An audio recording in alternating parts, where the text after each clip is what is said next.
So when it comes to passion and like being excited about um, either your personal craft or just the lust for life, as you maybe would call it, um, that's a really powerful force. It's a really powerful emotion to be able to experience. Whether you kind of feed off that energy through friends on set that you work with, your partner, your kids, whatever your circumstances. The things that ignite you, I think, are kind of the things that ultimately will lead you to like more success and that sort of thing.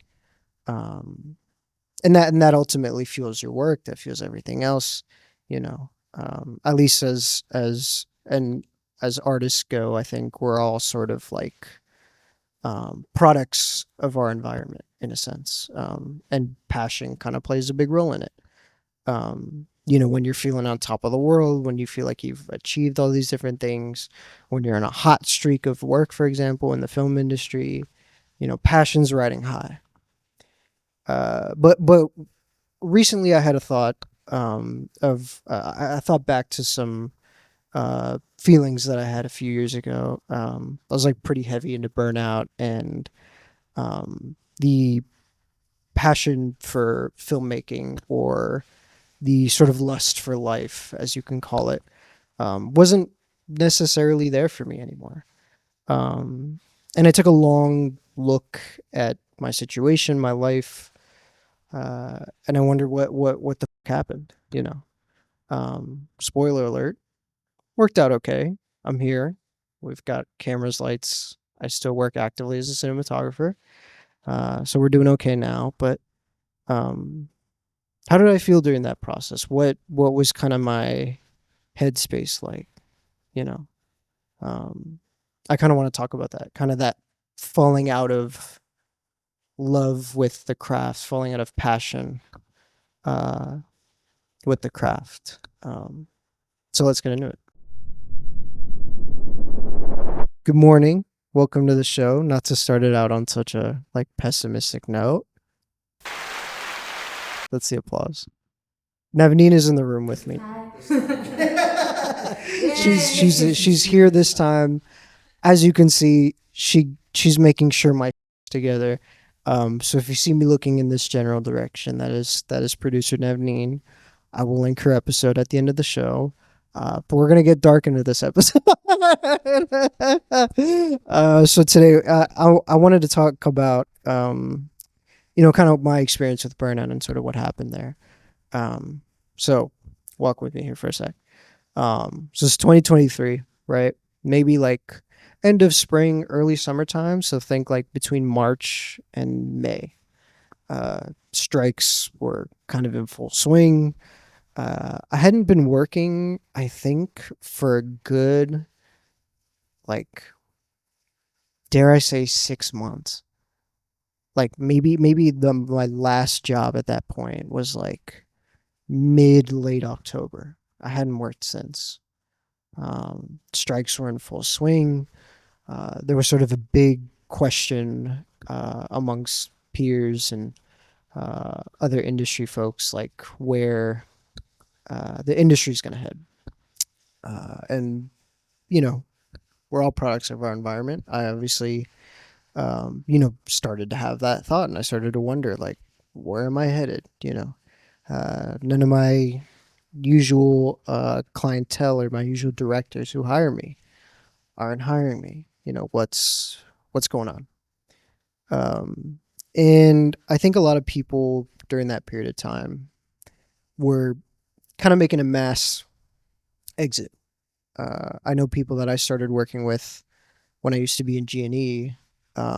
They just decided to retire, like, completely. Same with a few camera people that I used to work with as an AC before, kind of more professionally DPing. They started to kind of retire. And these were people I hadn't spoken to in years, where we were all kind of huddling around wondering, what's the situation. So that's just to give you some context. And I think the overall thought process that I was having, or the overall sentiment that I was having, that I was feeling, was almost like fear mongering myself a little bit. Like it was very much like it's the end of days. My career is done. I'm gonna quietly exit stage left. Um, and I started to really, take the actions to do that. I listed a few things for sale on Facebook Marketplace. I My website renewal was coming up, and I was going to cancel it. Um, I started to kind of update my LinkedIn, like trying to see where I can apply my skill set. Just started to see what's up.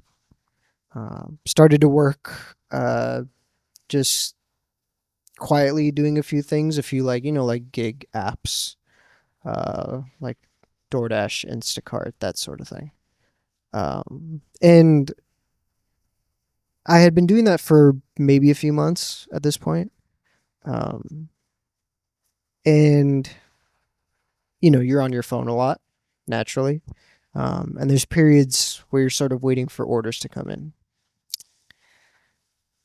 I'm just browsing on my phone, just like doom scrolling. It's like Coco Melon or whatever. Um, I I go on Facebook Marketplace. I'm a massive Facebook Marketplace person, right? This tripod that the camera's on, Facebook Marketplace. This lens, the reason you can see me, Facebook Marketplace, right? This microphone, almost Facebook Marketplace. I ended up buying this new because I bought one. Don't worry about it. Um, I was on Facebook Marketplace just browsing, and I came across this medium format film camera. Uh, it was the Mamiya RB67. So not the electronic one. It's the regular mechanical, the rotating back.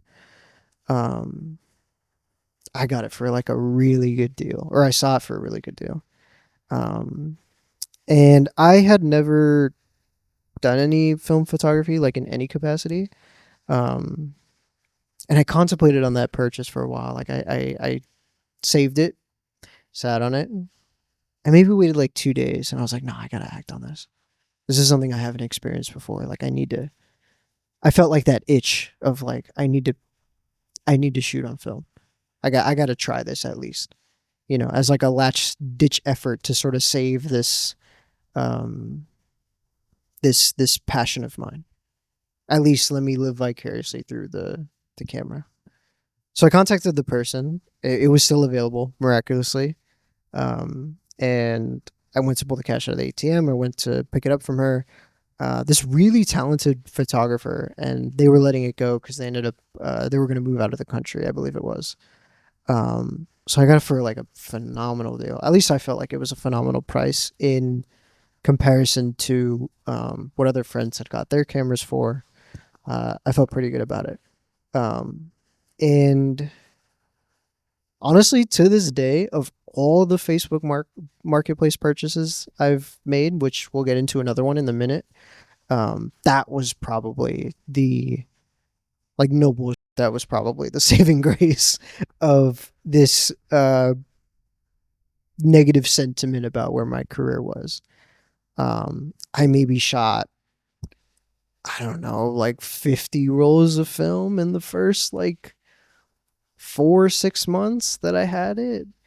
Um, it really was a camera that I didn't know how to use. And I immediately texted a couple friends and I was like, yo, we got to shoot some stuff. Da, da, da, da, da.